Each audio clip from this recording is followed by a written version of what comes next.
बोलिए छठी मैया की। तो जितने भाव से हम लोग छठ को मानते हैं, पूजा आराधना करते हैं, उतने भाव से दोनों हाथ खोल के और मीठी मीठी ताली बजा के बनी नाई पिया जी कहानिया, बनी नाई पिया जी कहानिया, गौरा घाटी चाहूं पाए, गौरा घाटी चाहूं पाए।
कृष्ण नंदन रावत खैरा पटेल नगर की ओर से बहुत सारा आशीर्वाद लीजिए।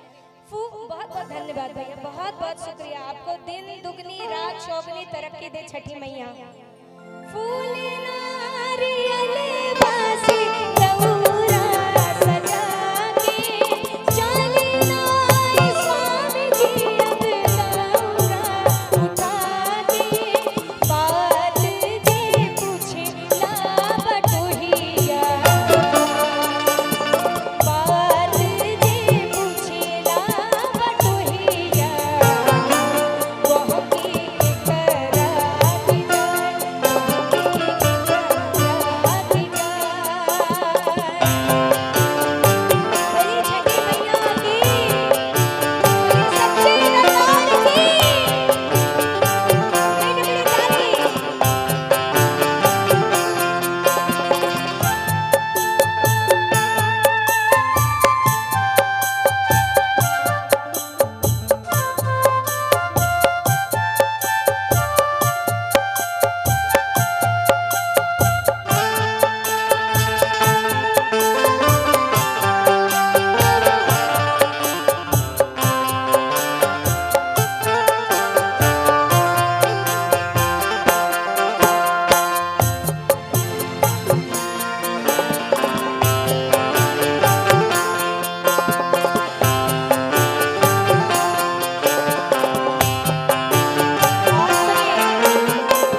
जाए, बर्तन को बटोही टोकता है कि आप कहाँ जा रही हैं, किसके लिए ये सब जा रहा है, तो वो क्या कहती है कि छठी माई के दुआरा पर जी कोई जाला, दिल के मुराद सब पूरा हो जाला। और जब कोई बीच में जाता है तो उन्हें टोका नहीं जाता, तो उन्हें गुस्सा आ जाता है बर्तन को और उससे श्राप देती है और कहती है कि तू तो अनहर होइबे रे बाटोहिया, तू तो अनहर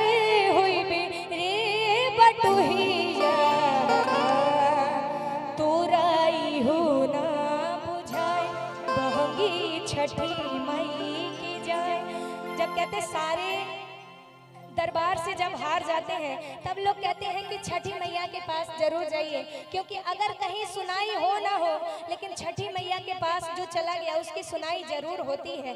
जरा एक बार छठी मैया के लिए जोरदार ताली बजाइए भाव से। और जिसके मन में जो है जरा मन से एक बार मांग के 2 मिनट के लिए मन से ताली बजाएंगे सभी। कैसे? काचा ही बस के बहंगिया,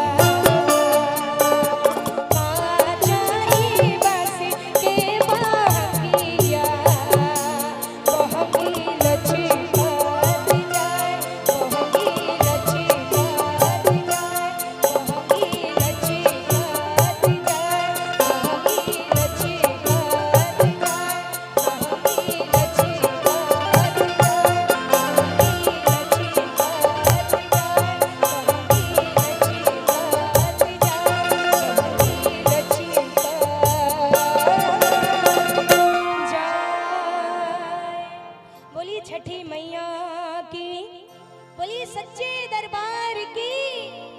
आइए।